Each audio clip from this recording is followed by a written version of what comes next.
Hello दोस्तों, आशा है इस चैनल के माध्यम से मेरे साथ जुड़े हुए मेरे सारे दोस्त स्वस्थ हैं और मस्त हैं।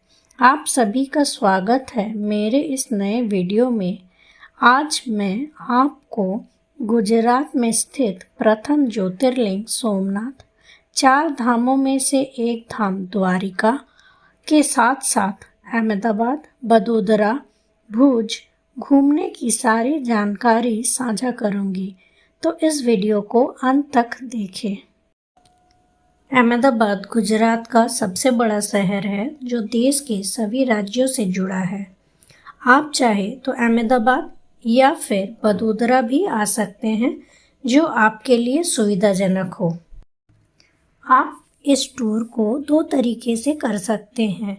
पहले अहमदाबाद बेस करके आप अहमदाबाद, बड़ोदरा, भुज और आसपास के एरिया घूम ले, फिर सोमनाथ और द्वारका करके द्वारका से घर वापसी की ट्रेन ले, या फिर अहमदाबाद पहुंचकर अहमदाबाद की लोकल साइट सीन, आसपास की एरिया कवर करके आप भुज चले जाए, फिर वहां से सोमनाथ, द्वारिका करके बड़ोदरा वापस आए, वहाँ की साइट सीन करके फिर आप बड़ोदरा से घर वापसी की ट्रेन ले। डे 1 हम सुबह सुबह अहमदाबाद पहुँचे। अहमदाबाद जंक्शन के आसपास 1000-1500 में आपको अच्छे होटल्स मिल जाएंगे। आप अगर सोलो ट्रैवलर हैं तो रिलीफ रोड जो स्टेशन के पास ही है, वहाँ कुछ डॉर्मेटरी की भी सुविधाएं उपलब्ध है। हमने होटल में चेक इन किया, फ्रेश होकर नाश्ता करके यहाँ का लोकल साइट सीन करने के लिए 9:30 के करीब निकले, क्योंकि यहाँ की सारी टूरिस्ट स्पॉट्स मंदिर के अलावा इसी टाइम पे खुलते हैं। अहमदाबाद की लोकल साइट सीन करने के लिए आप ऑटो या कैब हायर कर सकते हैं, या फिर उबर, रैपिडो ये सब बुक करके भी घूम सकते हैं। यहाँ बस से भी लोकल साइट सीन करवाई जाती है, या फिर बाइक या स्कूटी रेंट पर लेकर घूम सकते हैं। हमने 2500 रुपये में कैब बुक किया था। हम सबसे पहले कंकरिया लेक है, जिसे हौज कुतुब भी कहा जाता है, सुल्तान कुतुबुद्दीन अहमद शाह II के नाम पर, जिन्होंने इसे 1451 में बनाकर कंप्लीट किया था। यह लेक काफ़ी बड़ा है। यहाँ बच्चों के एंटरटेनमेंट के लिए पार्क और ज़ू है। यहाँ शाम के वक्त आपको ज़्यादा अच्छा लगेगा। यह लेक देखकर हम भद्रा फोर्ट पहुँचे, जिसे अहमद शाह I ने 1411 में बनवाया था।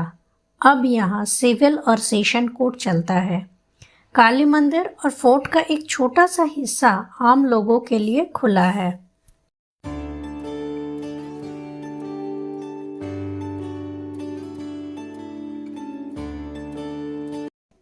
माँ काली का आशीर्वाद लेकर हम अटल ब्रिज जा पहुँचे, जो 300 मीटर लंबा है और जिसे 2022 में सरदार ब्रिज और एलिस ब्रिज के बीच में साबरमती नदी के ऊपर बनवाया गया था।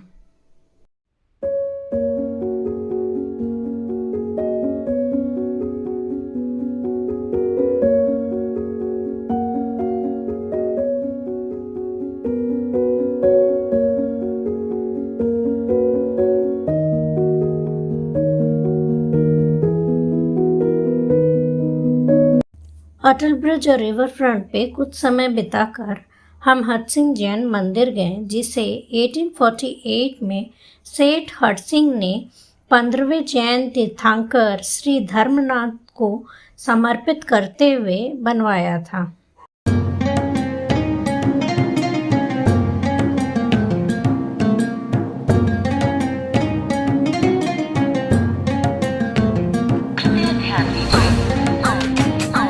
ये सुंदर सा जैन मंदिर देख हम सरदार वल्लभ भाई पटेल स्मारक गए, जो एक संग्रहालय और प्रदर्शनी केंद्र है।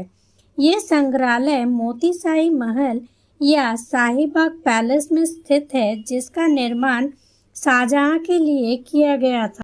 यहाँ सरदार वल्लभ भाई पटेल, महात्मा गांधी और रविंद्रनाथ टैगोर की जिंदगी से जुड़ी वस्तुओं को प्रदर्शित किया गया है। हम साबरमती आश्रम गए, जो महात्मा गांधी जी का 1917 से 1930 तक उनका निवास स्थान रहा है। यहीं से गांधी जी ने 12 मार्च 1930 को दांडी मार्च का नेतृत्व किया था। आश्रम में अब एक संग्रहालय है जो गांधी जी की निजी कुटिया हृदय कुंज में स्थित है। इसके अलावा उनके कई अहम शिष्यों के रहने की जगह भी देखने को मिलता है। आश्रम के शांत वातावरण में कुछ समय बिताकर हम अदलज भाव या रूदाबाई बावड़ी देखने गए, जिसे 1498 में बघेला वंश के राणा वीर सिंह की स्मृति में बनाया गया था। अदलज सीढ़ीदार कुआं जटिल नक्काशी से सुसज्जित 5 मंजिला भाव है। इस भाव की सुंदरता देखने लायक है। इस भाव की जटिल नक्काशी को मुक्त होकर देखते देखते काफ़ी समय बीत गया। तब हमें याद आया हमें अक्षरधाम मंदिर भी जाना है और हम उसकी तरफ जाने के लिए निकल पड़े। अक्षरधाम मंदिर 23 एकड़ में फैला एक भव्य मंदिर है, जहाँ स्वामी नारायण जी की पूजा उनके अनुयायी भगवान के रूप में करते हैं। ये बहुत ही सुंदर मंदिर है। अहमदाबाद आने से ज़रूर देखें। ये सब देखकर आप शाम को मार्केट घूम सकते हैं और अगले दिन सुबह पाटन जा सकते हैं। पर शिवरात्रि आने वाली थी, इसलिए हमने पहले सोमनाथ और द्वारका कंप्लीट करने का सोचा, ताकि वहाँ की भीड़ से बचा जा सके। हमने रात की ट्रेन ली वेरावल स्टेशन के लिए, क्योंकि सोमनाथ स्टेशन पर काम चलने की वजह से वो बंद है। वेरावल स्टेशन से सोमनाथ मंदिर 2 से 3 किलोमीटर की दूरी पर है। आप ऑटो रिक्शा से आराम से जा सकते हैं। हर और हरि का मिलन स्थल सोमनाथ 12 ज्योतिर्लिंगों में से प्रथम ज्योतिर्लिंग माना जाता है। कथा के अनुसार राजा दक्ष के श्राप या क्षय रोग से मुक्त पाने के लिए चंद्रदेव या सोमदेव ने यहाँ शिवजी की तपस्या की थी। इससे शिवजी प्रसन्न होकर सोमदेव को उनकी कांति या रोशनी वापस प्रदान किए, इसलिए इस जगह का नाम सोमनाथ पड़ा। ऋग्वेद के अनुसार इस मंदिर का निर्माण स्वयं चंद्रदेव ने किया था। इस मंदिर पर कई बार आक्रमण कर उसे खंडित किया गया, पर बार बार इसका जीर्णोद्धार होता रहा। महारानी अहिल्याबाई होलकर ने 1783 में पुराने मंदिर, जो औरंगजेब द्वारा 1706 में पूरी तरह से खंडित कर दिया गया था, उसके पास एक नए मंदिर का निर्माण किया गया, जो अहिल्याबाई मंदिर या पुराना सोमनाथ मंदिर के नाम से जाना जाता है। लोक कथाओं के अनुसार सोमनाथ में ही श्री कृष्ण ने अपने देह त्याग कर बैकुंठ पधारा। इस कारण से इस क्षेत्र का और भी महत्व बढ़ जाता है।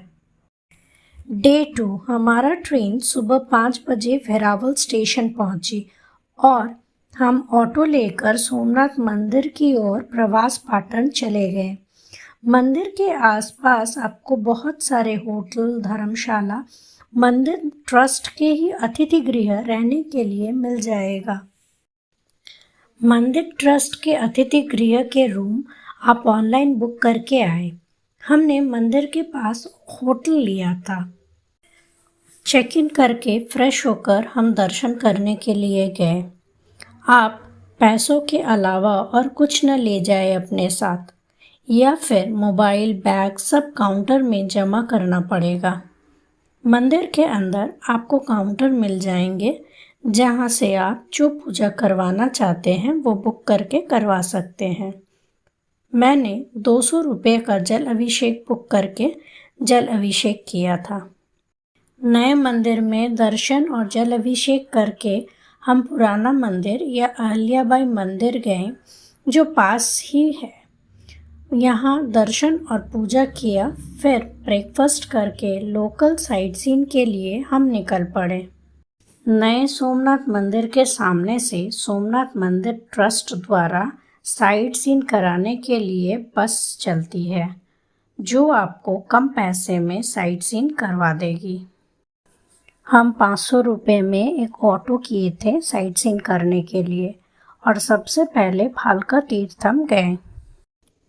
भालका तीर्थम वो स्थान है जहाँ भगवान श्री कृष्ण के पैरों में शिकारी जरा का तीर लगा था और वो घायल हो गए थे।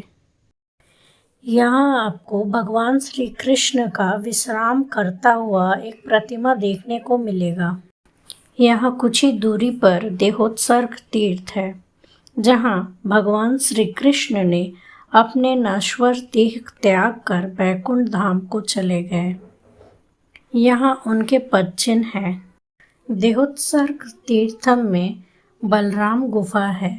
पौराणिक कथाओं के अनुसार श्री कृष्ण के बैकुंठ गमन के बाद उनके बड़े भाई बलराम जी ने शेषनाग के रूप में इसी गुफा से पाताल लोक गमन किया था। प्रभु की ये लीला स्थल देखकर हम बाणगंगा गए, जहाँ से शिकारी जारा ने उन पर बाण चलाया था। कुछ कथाओं के अनुसार द्वारका छोड़ने के बाद प्रभु इस स्थान पर रुके थे और अपनी प्यास बुझाने के लिए बाण चलाकर गंगा को प्रकट किया था। यहाँ 3 स्वयंभू शिवलिंग स्थित है। यहाँ से कुछ ही दूरी पर है भींड भजन महादेव मंदिर, जो भगवान शिव और गणेश के भींड भजन रूप को समर्पित है। कहा जाता है कि मंदिर का निर्माण सोमनाथ मंदिर के महंत श्री भव बृहस्पति ने करवाया था। यहाँ भोलेनाथ का आशीर्वाद लेकर हम गीता मंदिर की ओर गए। ये मंदिर भगवान श्री कृष्ण को समर्पित है, जिसे 1970 में बिरला ग्रुप द्वारा बनवाया गया था। यहाँ 18 संगमरमर के स्तंभ पर भगवत गीता के 18 अध्याय लिखे हुए हैं। इसके बाद हम त्रिवेणी संगम गए, जहाँ हिरन, कपिला और पौराणिक सरस्वती नदियों का संगम अरब सागर से होता है। यहीं पास 200 साल पुराना कामनाथ महादेव मंदिर है, राजा मयूरध्वज द्वारा निर्मित। कामनाथ महादेव मंदिर आदि शंकराचार्य की गुफा के लिए भी जाना जाता है, जहाँ उन्होंने तपस्या किया था। त्रिवेणी संगम के पास ही सूर्य मंदिर, पंच पांडव गुफा या हिंगलाज माता की गुफा है। ऐसा माना जाता है कि पांडवों ने अपने वनवास के दौरान यहाँ कुछ समय माता की आराधना में व्यतीत किया था। अंत में हम राम मंदिर गए, जिसे 2017 में श्री सोमनाथ ट्रस्ट द्वारा बनाकर तैयार किया गया था। यहाँ भगवान श्री राम, माता सीता, लक्ष्मण जी और हनुमान जी की मूर्तियाँ हैं। इस मंदिर के पास ही परशुराम मंदिर और उनकी माता रेणुका का भी मंदिर है। लोकल साइट सीन कंप्लीट करके हम लोग लंच किए और कुछ देर रेस्ट लिए और फिर निकले सोमनाथ बीच की ओर। कुछ समय सोमनाथ बीच में बिताकर संध्या आरती और लेज़र शो देखने के लिए हम मंदिर की ओर आए। लेज़र शो का टिकट 50 रुपया प्रति व्यक्ति है, जो आपको मंदिर प्रांगण से ही मिलेगा। संध्या आरती देख मंदिर के पीछे लेज़र शो देखने गए, जो 2 बार होता है। एक बार 7:30 से 8:45 तक और दूसरा 9 से 9:30 तक, जहां मंदिर का इतिहास बताया जाता है।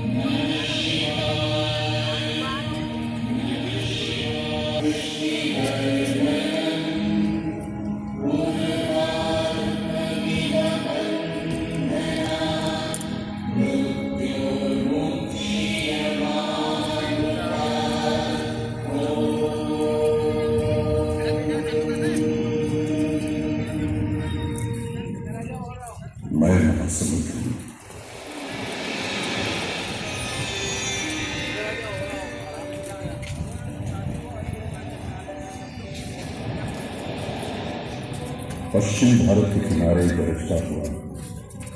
महादेव, सोमनाथ और कपिल नाम के 4 तपस्वियों ने उनका स्वागत किया। सरस्वती यहाँ 5 धामों में प्रकट हुई।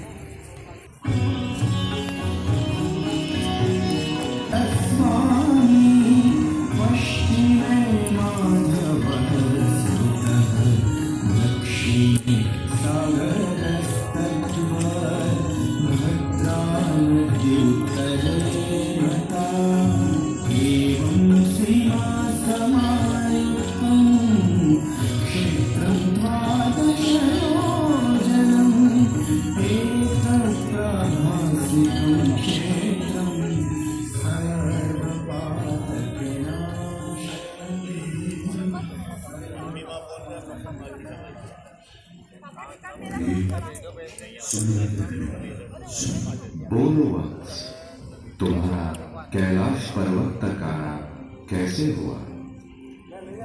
हे देवी प्रणाम। मैं ऋषिवर अत्रि और देवी अनुसुया का पुत्र सोम। दक्ष प्रजापति ने मुझे क्रोधित होकर श्राप दिया कि मुझे क्षय रोग हो जाए। भगवान, मुझ पर दया कीजिए। मैंने सिर्फ रोहिणी से अधिक प्रेम किया और अपनी शेष पत्नी से दूर रहा। यह शाप उसी का परिणाम है। यह शाप नहीं, आशीर्वाद है सोम। जाओ, कृत समर्पण। डे 3। आज हमारी कैब बुक थी ड्यू जाने के लिए। ड्यू द्वीप केंद्र शासित प्रदेश है।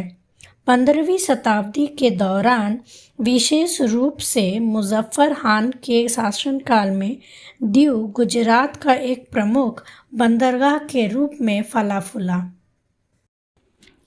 1961 तक पोर्तुगीज़ों ने ड्यू पर अपना नियंत्रण बनाकर रखा था, जब तक नहीं इसको दमन के साथ जोड़कर एक केंद्र शासित प्रदेश बना दिया गया। हमने रौनक कैब सर्विसेज से अपना कैब बुक किया था ड्यू जाने के लिए। उनका सर्विस बहुत ही अच्छा है।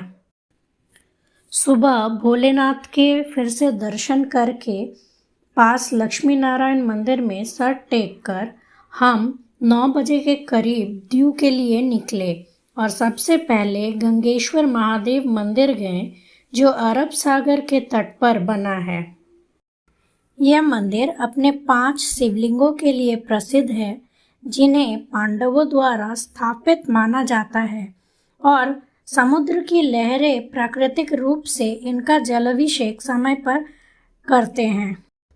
यहाँ से INS कुकरी शिप मेमोरियल F-149 की मॉडल देखने गए, जिसे एक छोटी सी पहाड़ी पर रखा गया है।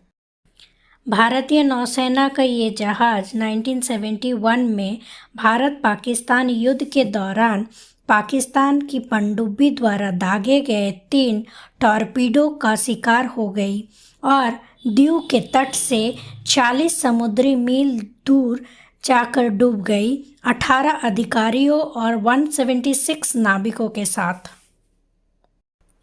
इसे देख ड्यू फोर्ट गए, जो पोर्तुगीज द्वारा निर्मित है। ये किला का निर्माण 1535 में गुजरात के सुल्तान बहादुर शाह और पोर्तुगीज़ों के बीच हुए एक रक्षा गठबंधन के बाद किया गया था।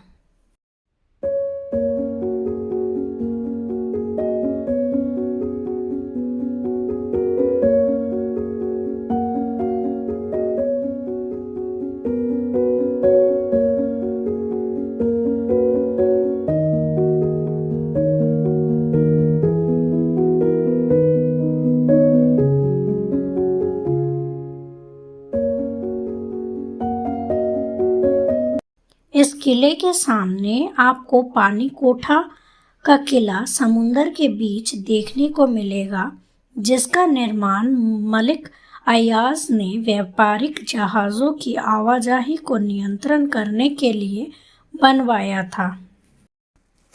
ड्यू को देखकर ड्यू की ओर एक आकर्षण सेंट पॉल चर्च की ओर गए, जिसका निर्माण 1601 ईस्वी में हुआ था।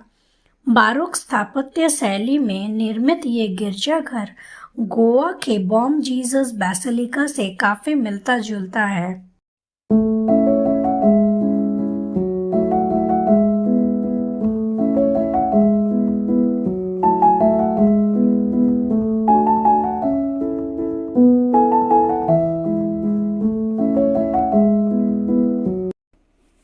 इसे देख हमने लंच किया और फिर हमारे देश के गौरव को अनुभव करने के लिए INS cookery memorial and museum P49 की ओर चल पड़े।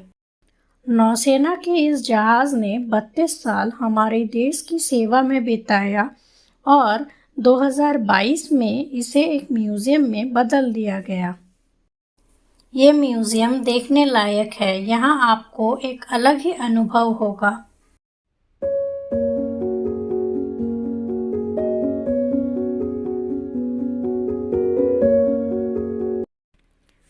दीव में कई सारे बीचेस हैं, जिसमें से सबसे फेमस है नागवा बीच, जो हमारा लास्ट डेस्टिनेशन था। आप लोग दीव म्यूजियम भी जा सकते हैं, जो इस समय मेंटेनेंस के लिए बंद था, इसलिए हम लोग नहीं जा पाए। नागवा बीच दीव एयरपोर्ट के पास है, जो भारत के सबसे अनूठे समुद्र तटों में से एक है, क्योंकि ये बीच दुर्लभ होका वृक्षों से घिरा हुआ है, जो देश में कहीं और नहीं पाए जा सकते। आप यहाँ बहुत सारे वाटर एक्टिविटीज़ कर सकते हैं और सनसेट का मज़ा ले सकते हैं। हम दीव से लौटकर वेरावल स्टेशन पहुँचे, क्योंकि द्वारका जाने के लिए हमारा ट्रेन रात को था। डे 4 सुबह 7 बजे के करीब हम द्वारिका पहुँचे। स्टेशन से ऑटो लेकर हम मंदिर के पास गए।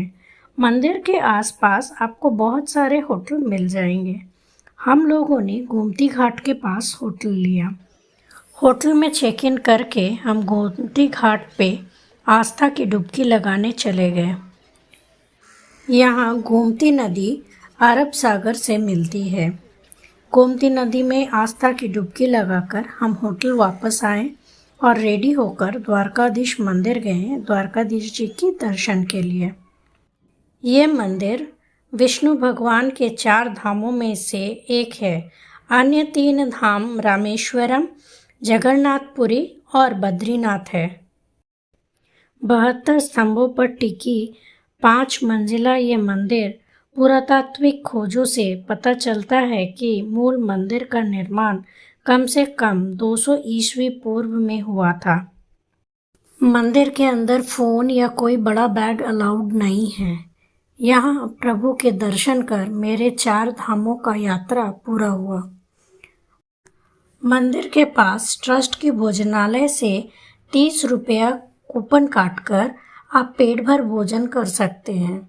हमने प्रभु के दर्शन कर प्रसाद काउंटर से उनके भोग लगे हुए प्रसाद खरीद कर नाश्ता किया। इसके बाद हम सुदामा सेतु देखे और फिर होटल चले गए रेस्ट लेने के लिए, क्योंकि तब तक बाकी सारे मंदिर बंद हो चुके थे। शाम को हम द्वारका के लोकल साइट सीइंग करने के लिए 300 रुपये में एक ऑटो बुक कर घूमने निकले। पहले गोमती घाट में साइबेरियन बर्ड्स को देखने और उन्हें खाना खिलाने गए। इसके बाद हम ब्रह्म कुमारी त्रिलोक आर्ट गैलरी गए, जो एक सुंदर सा आर्ट गैलरी है।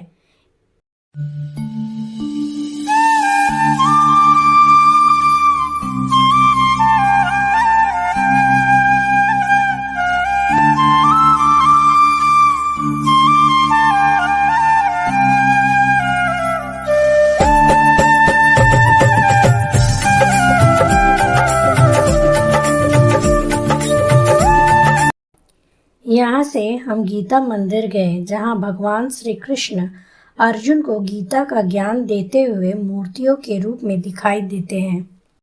गीता मंदिर से हम भटकेश्वर महादेव मंदिर गए। समुद्र के तट पर बना ये मंदिर 5000 वर्ष पुराना माना जाता है।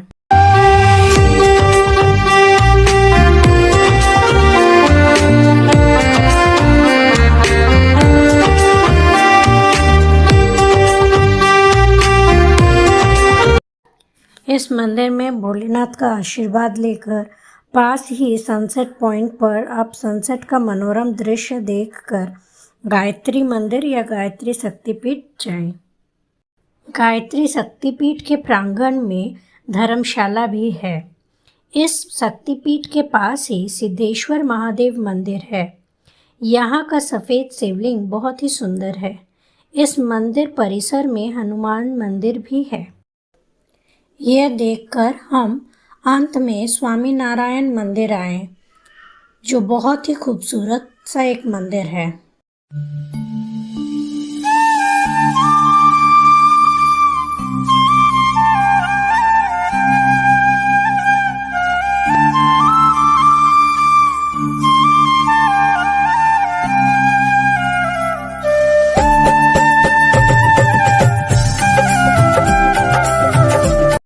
लोकल साइट सीइंग कंप्लीट करके हमने डिनर किया और होटल आकर सो गए, क्योंकि अगले दिन सुबह हमें जल्दी उठना था नागेश्वर ज्योतिर्लिंग जाने के लिए। डे 5 हम सुबह 5 बजे द्वारकाधीश मंदिर पहुंच गए ताकि मंगल आरती जो सुबह 6 बजे होती है देख सके। बहुत भीड़ थी मंगल आरती देखने के लिए। मंगल आरती देखकर हम होटल वापस आए और चेकआउट करके कैब से नागेश्वर ज्योतिर्लिंग की ओर चल दिए।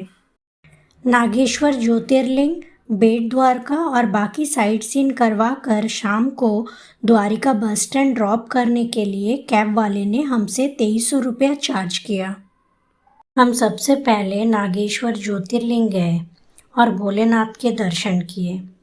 यहाँ मंदिर प्रांगण में आपको शिवजी की एक 80 फुट प्रतिमा का भव्य दर्शन करने को मिलेगा। नागेश्वर ज्योतिर्लिंग में आप अभिषेक कर सकते हैं काउंटर से पैसा देकर स्लिप बनवाकर। यहाँ प्रति व्यक्ति 500 रुपये चार्ज किया जाता है अभिषेक करने के लिए। गर्भगृह में पुरुषों के लिए धोती अनिवार्य है।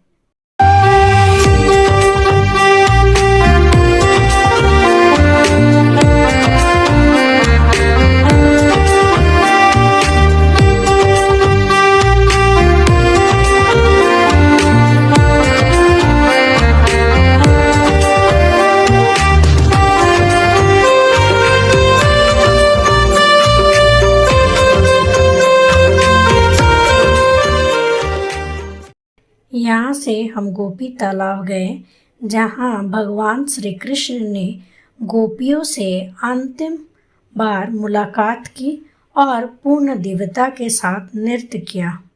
हम यहाँ ज़्यादा समय नहीं दे पाए, कारण बेट द्वारिका का द्वारिकाधीश मंदिर 1 बजे बंद हो जाता है और फिर शाम को 5 बजे खुलता है। बेट द्वारिका या शंखोदर अरब सागर में स्थित एक ऐतिहासिक और पवित्र द्वीप है, जिसे भगवान श्री कृष्ण का निवास स्थान माना जाता है। पौराणिक कथाओं के अनुसार यह वो स्थान है जहाँ कृष्ण जी ने अपने मित्र सुदामा से भेंट की थी और उन्हें उपहार में चावल मिले थे, जिसके कारण इसे बेट द्वारिका कहा जाता है। बेट द्वारका को द्वारका से सुदर्शन सेतु जोड़ता है। ये केबल स्टेट ब्रिज है जो कच्छ की खाड़ी में स्थित बेट द्वारका द्वीप और ओखा नदी को जोड़ता है। यह पुल 2320 मीटर लंबा है, जो 2024 में बनकर तैयार हुआ था। कैब आपको सुदर्शन सेतु पार करके उतार देगा। वहाँ से आपको ऑटो रिक्शा या ई रिक्शा लेकर द्वारिकाधीश मंदिर जाना पड़ेगा। यहाँ का द्वारिकाधीश मंदिर या श्री केशवराज जी मंदिर लगभग 5000 साल पुराना है। यहाँ दर्शन करके हम रुक्मिणी महल गए, जहाँ श्री कृष्ण जी की जीवन पर सुंदर प्रदर्शनी प्रस्तुत की गई है। रुक्मिणी महल देखकर हमने लंच किया और फिर शिवराजपुर बीच की ओर बढ़े, जो एक ब्लू फ्लैग बीच है। ब्लू फ्लैग बीच का लेबल FEE द्वारा उन समुद्र तटों को मिलता है जिनकी स्वच्छता, पर्यावरण मानों, पानी की गुणवत्ता, सुरक्षा और परिस्थिति उनके अनुकूल होती है। यहाँ आप कई सारे वाटर एक्टिविटीज़ कर सकते हैं। शिवराजपुर बीच पर कुछ समय बिताकर हम रुक्मिणी देवी मंदिर की ओर गए। मान्यता है कि यह मंदिर 5वीं शताब्दी ईसा पूर्व का है, हालांकि इसका वर्तमान स्वरूप 12वीं शताब्दी का माना जाता है। यह मंदिर जलदान प्रथा के लिए प्रसिद्ध है, जिसमें भक्तों से मंदिर में जलदान करने का अनुरोध किया जाता है। कथाओं के अनुसार ऋषि दुर्वासा ने रुक्मिणी जी को श्राप दिया था श्री कृष्ण से 12 साल अलग रहने का कारण। जब श्री कृष्ण और रुक्मिणी जी ऋषि दुर्वासा को रथ में बिठाकर खींचकर अपने महल की ओर भोजन कराने ले जा रहे थे, तो रुक्मिणी जी को प्यास लगी। श्री कृष्ण ने अपने पैरों के अंगूठे से जमीन कुरेद कर गंगा जल निकाला रुक्मिणी जी की प्यास बुझाने के लिए। रुक्मिणी जी ने ऋषि दुर्वासा को पहले पानी न देकर अपना प्यास बुझा ली। इस पर ऋषि क्रोधित हो गए और उन्हें श्राप दिया। और यह जगह वही है जहाँ रुक्मिणी जी ने 12 वर्ष ध्यान किया था भगवान से मिलने के लिए। यहाँ दर्शन करके हम बस स्टैंड की ओर चल पड़े, क्योंकि हमारा भूज जाने का बस पहले से ही बुक था। द्वारका से भूज जाने के लिए कोई ट्रेन नहीं है, आपको अहमदाबाद आना पड़ेगा, फिर वहाँ से भूज के लिए ट्रेन मिलेगा। इसलिए हमने AC स्लीपर बस किया था 900 रुपये प्रति व्यक्ति, जो रात 8 बजे द्वारका से चलती है और सुबह 5:40 तक आपको भूज पहुंचा देगी। फ्रेंड्स, भूज, पाटन, वडोदरा, इन सब की टूर डिटेल्स और इटिनरी आपको गुजरात ब्लॉग के पार्ट 2 वीडियो में मिल जाएगा। मेरा वीडियो पसंद आया हो तो मेरे चैनल को लाइक, शेयर और सब्सक्राइब ज़रूर करें। गुजरात ब्लॉग का पार्ट 2 वीडियो ज़रूर देखें। Thanks for watching.